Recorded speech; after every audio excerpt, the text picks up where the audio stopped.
some people do it overnight. You know, they become really convinced, okay, I do it, I'm all in. And some people do it that way. Other people do it much more slowly. In my own family, we were one of the slow learners, primarily because it all came from my own research. Starting back, actually, we started making changes about 1980. And my wife was a very good cook. So she started changing, to some extent, the recipes that she was using. And, we kind of got into more salads and more this, more that, gradually dropped off red meat, then we dropped off other kinds of meat, dropped. Mm-hmm. I mean, it took us about 10 years Right. before we had a full transition, more or less. And, I mean, we just did it because I became more and more impressed with the information we got. Right. That was the main reason. This day and time, I think when people ask me this question, should I do 100% or is 95% okay or 90%? Mm-hmm. Well, what I usually say is we don't have the scientific evidence to say that 100% plant-based is better than 95%. Mm-hmm. We in general, we don't have that kind of evidence. And in fact, I know, of course, a lot of people can get away with consuming maybe only 20 or 30 or 40% vegetables. Yeah. And fruits, and that's an individual thing. Mm-hmm. But here's the main point I think we need to remember.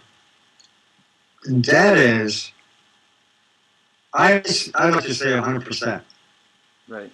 because I think the science we have would suggest that it ought to at least be 95%. Mm-hmm. I can't make a big case for 100%, except for people who are somewhat sick. Mm-hmm. Maybe there. But in any case, I say, okay, let's agree that surely we ought to go to 95%, Mm-hmm. right? Right. Then I'm going to say, go 100%. Why do you keep avoiding that last 5 or 10%? Because what happens is that as we change our diet like that, our taste preferences change. Yeah.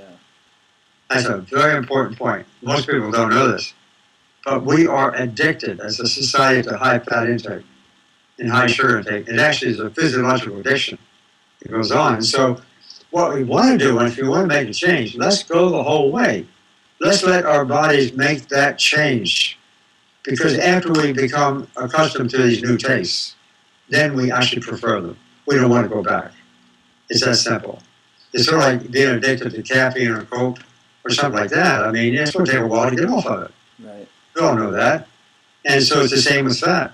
And sure, it's going to take some, but we have pretty good science on that.